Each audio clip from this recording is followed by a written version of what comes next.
We're very lucky to have someone who I've known for many years. We both live in Amsterdam. Our paths cross all the time. And she is a great speaker. She's a crackerjack person who is a bit of a titan in our industry because she works for change. And she works for seeing how we can have an industry who makes actual positive change. To tell you more about that, please welcome to the stage Lucy von Sturmer, everybody. Thank you, Carrie. A crackerjack. I'll have to put that in my bio. Yeah, it's such a brilliant talk to follow. And just a question, honestly, how many of you are experiencing a form of burnout? It's fucking crazy out there, like wild times. So you're probably in tune with the world. And you may not like my talk. That's okay.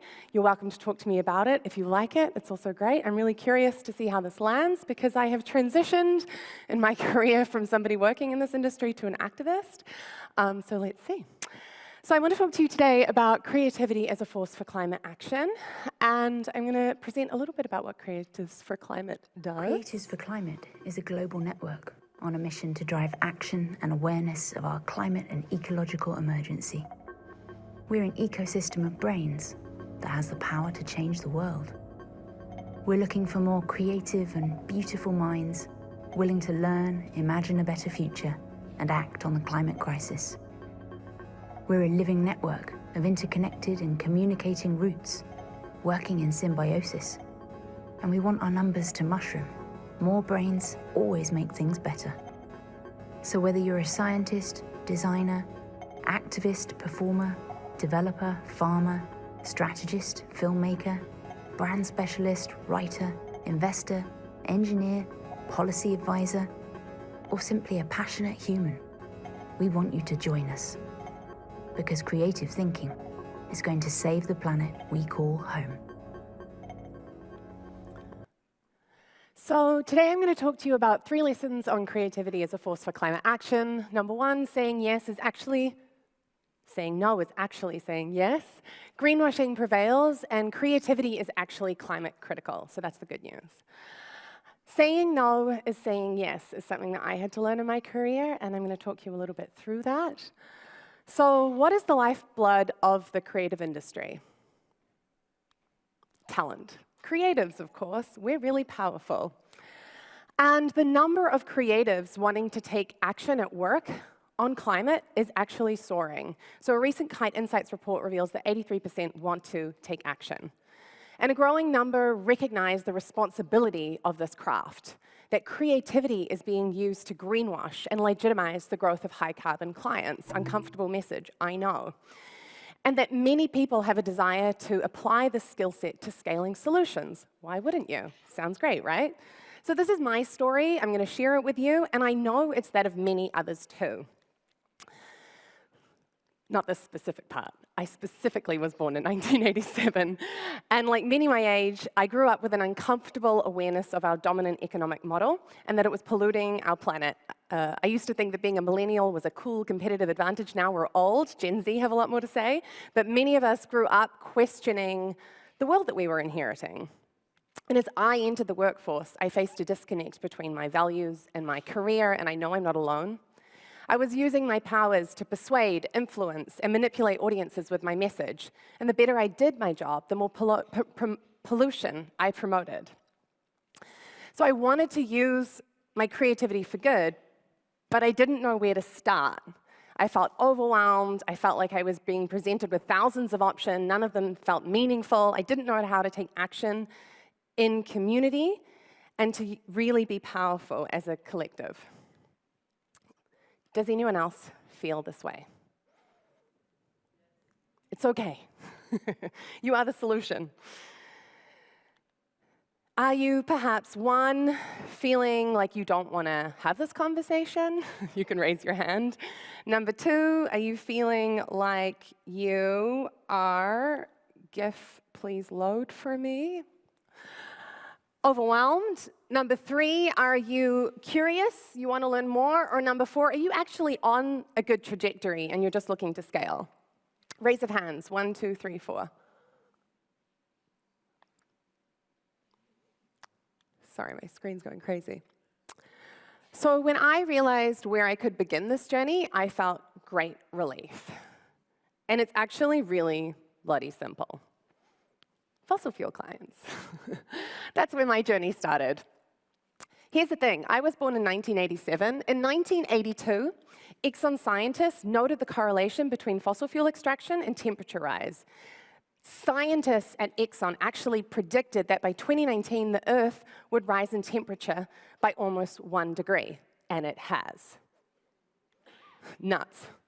So then they went on to intentionally shelve this study and invest in creating doubt about this correlation. And that is the context with which many of us grew up. This is the consequence. I could show you countless images like this. So what needs to happen now is very simple as a baseline. Global emissions must be halved within 10 years.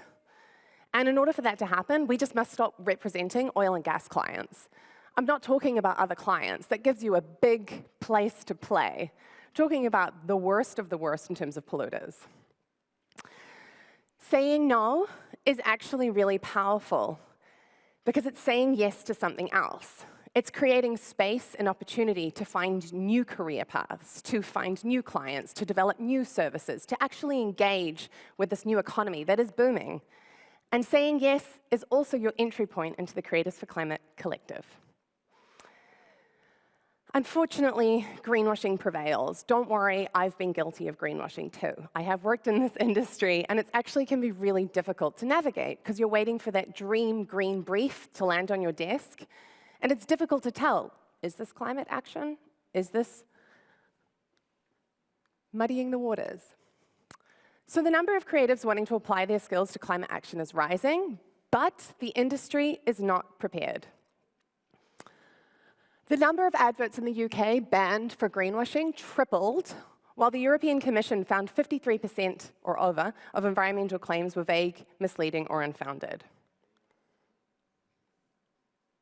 Meanwhile, a survey from this year actually recognized that there is a widening capability gap for marketing professionals. So our confidence in navigating sustainability claims is actually diminishing, and that there is a widening capability gap.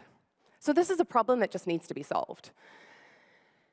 In 2021, we launched the Anti-Greenwash Watch training course at Cannes Lion, and really it was as much a campaign as it was an education course to say, hey, as an industry, we need to do better. We need to learn how to navigate greenwashing briefs. So I want to talk you through the different shades of greenwashing that exist, and then I want to play a little game.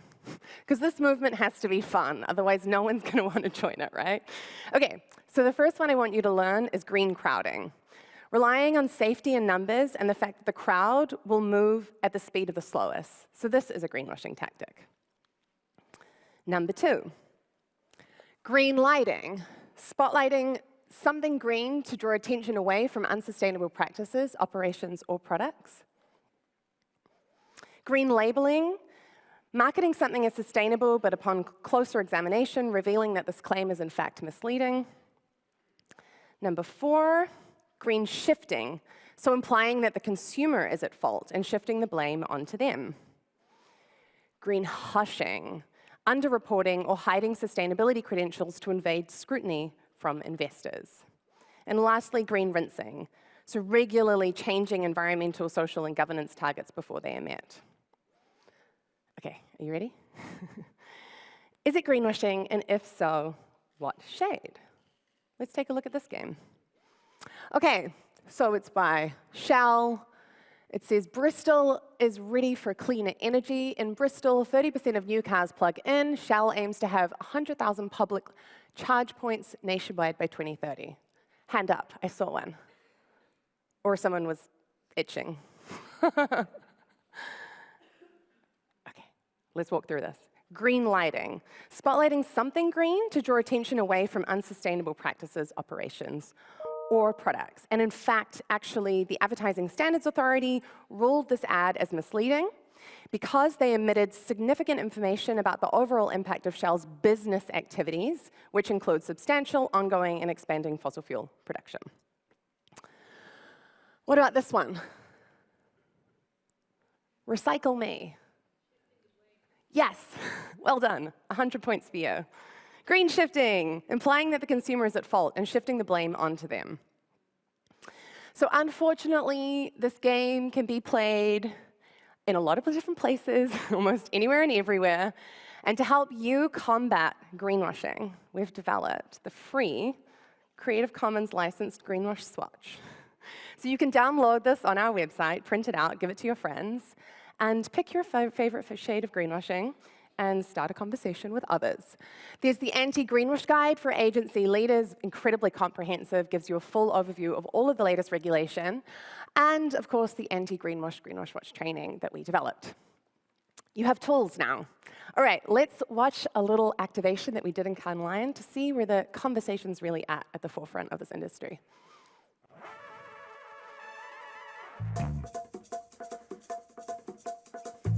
I'm Agent J.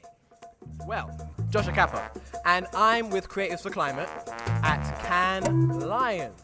And I'm on the lookout for brands, agencies, marketers who are being a little bit mythical with their sustainability goals.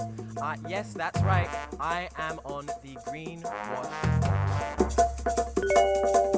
Greenwashing is making yourself look good while doing the nasty underneath, basically. Using sustainability topics to create the impression that a company, for example, is active in climate preserving activities when they're not. Essentially, it's how when firms try to backpedal on their commitments on climate. I think H&M does that. They use a lot of green colors and say that they're more sustainable and recycling, but I don't think they are. Well, I think greenwashing is a word that's been captured by people doing things that are purporting to be something but they're not. I am absolutely convinced that advertising agencies have to do it because we need proper storytelling to get the behavioral change that we so desperately need in society. At the end of the day, we are only going to have healthy businesses if we have healthy societies and healthy planets. And business can play a big, big role in doing that. Governments can't do it alone, civil society can't do it alone. We're going to need businesses to engage in this agenda. The creative industry is ready to talk about it very, very strongly. Sustainability is one of the two topics they're talking about, AI and sustainability. Yes, we are very much around like how can we bring in everything from don't use your plastic water bottles. Do you have an audit on the kinds of clients that you would represent in order to support them to grow? For example, fossil fuel clients? That I'm not sure I can respond to. Thank you so much. What's your stand on having an audit on the kinds of clients that agencies represent? So, for example, fossil fuel clients. At the end of the day, how the agencies engage with their clients is for each individual agency to decide on what their approach is. What's holding back change? Money. I think, fear and greed are holding back change. And, that's all around people having short-term thinking of gain now because who knows what tomorrow will bring when we're actually responsible for making tomorrow. So, now you've heard the conversations, the responsibility is in your hands. Using our new tool, the Greenwash Swatch, you can identify greenwashing, snap a picture of it, and call it out on social media with the hashtag GreenwashWatch. The future is in your hands. Choose wisely. So we have a lot of fun in this movement. I'm sure you've got some cool creative ideas that could spark some conversations, which we would welcome. And so the last one, the good news, I know I've told you a lot of things you can't do. In fact, I've only told you one thing that you can't do. Bear with me. So now let's talk about what creativity can do. So creativity is, in fact, climate critical. The UN itself has said that the creative industries are not only an engine for commercial innovation, but a vital force in accelerating human development. And the IPCC report where scientists have actually agreed that social influencers and thought leaders can increase the adoption of low-carbon technologies, behaviors, and lifestyles. These are the world's top scientists that are working on this issue. So this industry has a huge role to play and can be a driver. Just imagine if all this persuasive power was applied to transitioning us towards climate-resilient futures. David Attenborough has famously said, the climate crisis is now a communications crisis. Creativity can create agency, can problem solve, can restore and inspire, can challenge, can accelerate, can turn science into stories, can turn people into movements. Creativity can shape culture and beliefs. So how do we get there? Well, that's something I've been really curious about for the last 5 years, is to take this big, massive, complex problem and create really simple pathways for both creatives and agencies and brands to be a part of the solution. So if you think about this moment that we're living in now, I often hail back to the Berkana two loops model, because I need a theory of change to understand this really crazy moment in time and to feel hopeful, and I'm sure many of you do too. So the Berkana two-loop system offers us a model for thinking about if we're living in this dominant system, inevitably oil and gas is going to run out. We're living in a dying, polluting system, and we need alternative pathways. We need an emergent system. Governments, businesses, national entities are working on this. It's going to happen. We need to make sure that we're future-proof in terms of our skill sets and our businesses to be a part of this emerging system. So what I'm really interested in is harnessing the pioneers to kind of model where we want to go and provide solutions. So at Creators for Climate, our mission is a world where creativity is actually used in service of climate solutions. And we're doing that by activating climate leadership within the creative industries. We're getting there. We're translating the skill sets of 1 million creatives from driving pollution to scaling solutions through capacity building and industry alliance and creative climate activations. And I'm going to tell you a little bit about how you can get involved. So the Creative Climate Hub is our entry point, where creatives, or anyone, democratizing creativity is also an objective here, everyone that is interested in creativity or the power of communications can join. And it's also a membership at the forefront of creative climate communications. So in order to join, we simply ask you to support our 5 key principles. And these key principles have been developed with and in community based on what we believe it takes to be a change agent in this space. Active participation. No sitting on the couch and criticizing the actions of other activists and laughing to your mates about how you would have done it better. No, no, no. You got to have skin in the game. Collaboration. We're living in a very competitive industry and world. It's hard for us to truly collaborate with our peers, but if we can't collaborate as individuals, as practitioners, as agencies, how can we expect nation states to collaborate on this important issue? So joining the community demands a commitment to collaboration. Solutions through storytelling. We know now that just raising awareness on the climate crisis isn't enough. It's no longer, we cannot be funding initiatives and campaigns that simply raise awareness, because actually what it's doing is that it's driving apathy and inertia in individuals. We need to tell the stories of solutions through creativity. Intersectionality. I am a woman in the creative industries, and I know that it's difficult for us to rise. We need more diverse voices within this movement. We need to be recognizing that we're not just talking about the climate crisis, we're talking about social justice. And so within the community, we ask that those joining come with that recognition. And lastly, divestment from destruction. So the only real barrier to entry, apart from these beautiful values, is that we ask that you don't represent fossil fuel clients. That's it. Then you're in. You get a badge. You are officially part of the Creators for Climate Collective. It is really that easy. And don't worry, we also reward you. We make it really fun. So within the Creators for Climate Collective, there's an open and free space to introduce yourself, to ask questions, to promote opportunities, to take initiative, to lead events. It's a thriving hub of new economy conversations and opportunities. There is a supporting membership, because traditional education just isn't fit for purpose. As creatives, as storytellers, we have different types of questions that need answering. Which stories do we tell? Whose voices do we elevate? What tactics can we employ to really drive effective change? So we're building new pathways. We're teaching people in the ways that creatives want to learn. So yes, there's guided courses to gain certification, but there's also bite-sized case studies from the field. We also offer opportunities for you to offer masterclasses to become ambassadors. We're really interested in this idea of collective intelligence and contributing knowledge while lifting and learning. And lastly, we have chapters all across the world. This week we had an event in Hong Kong. Last week we had an event in New Zealand. It's really exciting to be a part of this movement, and it has to be. If we're going to build a new pathway out of the mess we're in, we need to do it in community, and it needs to be fun, and it needs to be full of opportunities. And so I encourage you, if you're feeling alone on this journey, there's a way to build your community locally too. And lastly, today, we are releasing the Ethical Industry Transformation Open Learning module, a new course. It's added to our knowledge base, as well as the Communicating Climate Change course and other masterclasses. And again, we invite you to get involved. I'm sure you've got a masterclass in you. What about agencies? I know that the business owners are sitting in this auditorium feeling a little uncomfortable. I have something for you too, do not worry.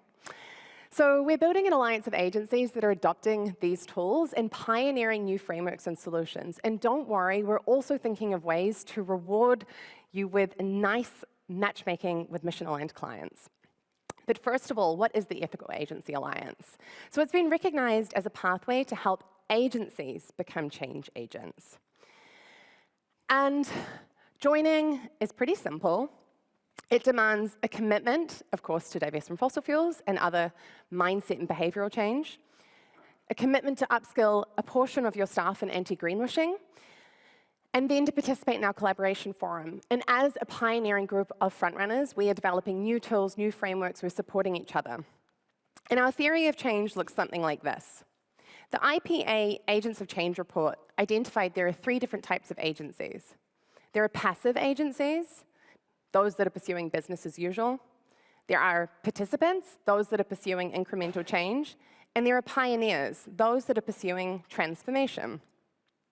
So our theory of change is if we can champion those pioneers, we can bring along the participants.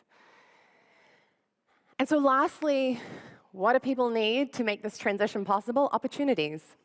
We know that. So we've been working to support creatives to get more opportunities, and for our climate partners and organizations that are doing the right thing to actually access the best talent. Because we hear it time and again. Where are the good storytellers? Where are the agencies that are really literate on climate change? So that for us looks like boosted opportunities. You can come to the community and promote jobs, briefs. You can submit briefs, and we will match you with ethical agencies that are doing the right thing. I know that's interesting. And lastly, we're also providing opportunities for big climate organizations to come to us to submit creative challenges for the wider community to embrace. So I will summarize by saying, God damn it, it's an inconvenient truth that we're in a climate emergency caused by pursuing infinite growth on a finite planet. And it's made possible by the creative industries. That sucks. We all went to school to learn how to use our beautiful copywriting, design skills to do better and cooler things. Because this industry is full of brilliant and passionate creators who have the right skill sets to drive this new future. And change is happening. So in The Hague recently, there was a ban on all fossil fuel-related advertising. B Corp stripped Havas of its certification because Havas took on Shell. And initiatives like ours are being recognized as creating credible pathways for agencies to transition. The UN General Secretary has said that this sector is full of creative minds who are mobilizing around this cause. He explicitly earlier this year called on mad men fueling the madness to divest from representing fossil fuel industries. And he said there are already creatives gravitating towards companies that are fighting for our planet and not trashing it. Keep it up. We needed to read this. This was great encouragement for our movement. And I want to let you know that this stuff isn't fuzzy. Collective action through formal and informal movements has been recognized as strengthening climate policy and accelerating systems change. And lastly, I'll leave you with this, that it's never been easier to take climate action, so let's deep dive a little bit about what this looks like.